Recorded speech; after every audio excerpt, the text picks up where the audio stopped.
अस्सलाम वालेकुम 10th class. आज थर्ड चैप्टर में हम लोग एक्सरसाइज 3.5 करने जा रहे हैं। एक्सरसाइज 3.5 में आपने जॉइंट वेरिएशन के बारे में पढ़ना है। जॉइंट वेरिएशन क्या है कि आपने इससे पहले इन्वर्स और डायरेक्ट वेरिएशन के बारे में पढ़ा है। कोई चीज़ अगर डायरेक्टली किसी दूसरी चीज़ की चेंजेस से चेंज हो रही है तो उसको डायरेक्ट वेरिएशन बोलते हैं, लेकिन अगर उसके बढ़ने से ये चीज़ घट रही है तो उसको इन्वर्सली रिलेशन में हमने पढ़ा था।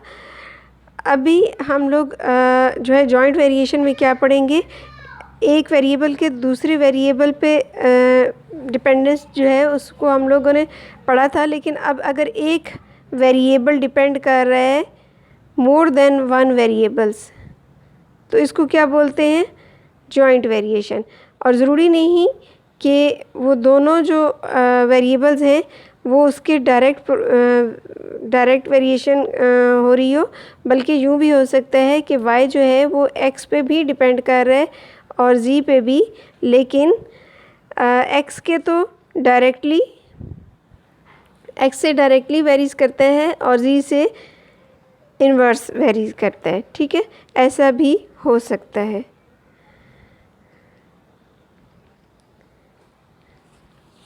अब हम थोड़े से प्रॉब्लम्स सॉल्व करते हैं इस जॉइंट वेरिएशन के हवाले से।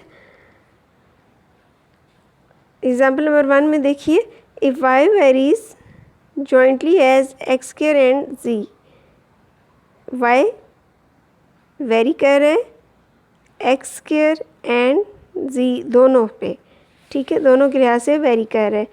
तो सबसे पहले आप इसके साथ क्या करेंगे, चेंज कर देंगे इक्वेशन में।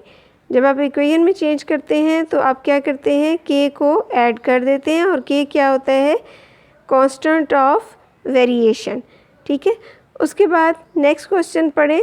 आपको x y z की वैल्यूज़ दी हुई हैं, तो आपने x y z की वैल्यूज़ जब रिप्लेस की तो उसका फ़ायदा क्या हुआ कि आपके पास k की वैल्यू आ जाएगी। ठीक है, k की ये वाली वैल्यू आपने दोबारा इसी इक्वेशन में रिप्लेस कर देनी है, लेकिन x y को एज इट रहने देना है। और फिर उस केस में आपने अगला जो पार्ट है क्वेश्चन का ये सॉल्व करना है। इसमें आपको जब k की वैल्यू देखें साइड पे, k की वैल्यू उसी प्रोसेस से फाइंड की तो वो 1/24 आ गई है। तो मैंने k की जगह 1/24 लिख दिया, बाकी इक्वेशन को एज इट लिख देना है। लेकिन अब क्वेश्चन के एंड पे जो दो वैल्यूज़ दी हुई हैं x की एंड z की, अगर वो वैल्यूज़ आप रिप्लेस कर देंगे तो ये जो क्वेश्चन का पार्ट है कि आपने y की वैल्यू फाइंड करनी है तो आप इजीली फाइंड कर लेंगे। एक मरतबा फिर यही एग्जांपल मैं समझा देती हूँ। If y varies jointly as x square and z, तो आपने क्या किया था, y varies x square z को जॉइंट करके लिख लिया।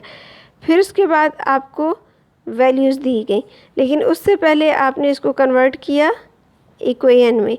इक्वेशन में चेंज करने से आपने k को ऐड किया जो कि कांस्टेंट ऑफ वेरिएशन है। इसके बाद आपने ये वाली वैल्यूज़ इसमें रिप्लेस करके k की वैल्यू फाइंड कर ली।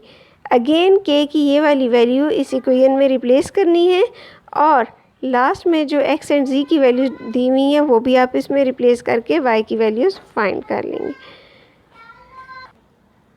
एग्जाम्पल नंबर 2 में देखिए, p varies jointly as q and r square, p varies jointly as q and r square and inversely as s and t square, और इन्वर्सली वेरी कर रहा है s and t square पे। उसके बाद आपको ये देखिए वैल्यूज़ दे दी गई हैं, ये तमाम वैल्यूज़ आप रिप्लेस करेंगे। अच्छा, यहाँ पे आपने k को भी मेंशन करना है जो कि कांस्टेंट ऑफ वेरिएशन है। इसके बाद आपने तमाम वैल्यूज़ इसमें रिप्लेस करनी है, तो आपके पास k की वैल्यू आ जाएगी और k की जो वैल्यू आएगी वो अगेन इस इक्वेशन में डालेंगे। तो लास्ट पे जो आपको वैल्यूज़ दी हुई हैं वो वैल्यू आप डाल के और k की वैल्यू डाल के आपने क्या फाइंड कर लेना है, p की वैल्यू फाइंड कर लेनी है।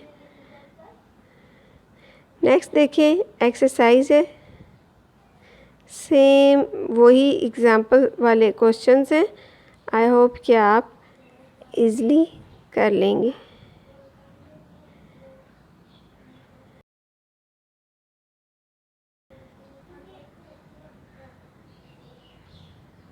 जस्ट आपने इसमें गौर करना है कि डायरेक्ट वेरिएशन और इन्वर्स वेरिएशन का डायरेक्ट को आपने बिल्कुल सामने इक्वल के बाद लिख देना है नंबरेटर में, और जब जिस चीज़ से इन्वर्स रिलेशन है उसको आपने क्या करना है, डिनोमिनेटर में राइट हैंड साइड पे लिख देना है।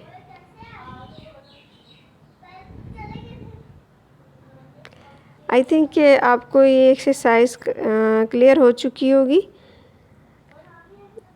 इसकी अच्छी सी प्रैक्टिस कीजिएगा और अपना बहुत सा ख्याल रखिएगा। अल्लाह हाफिज़।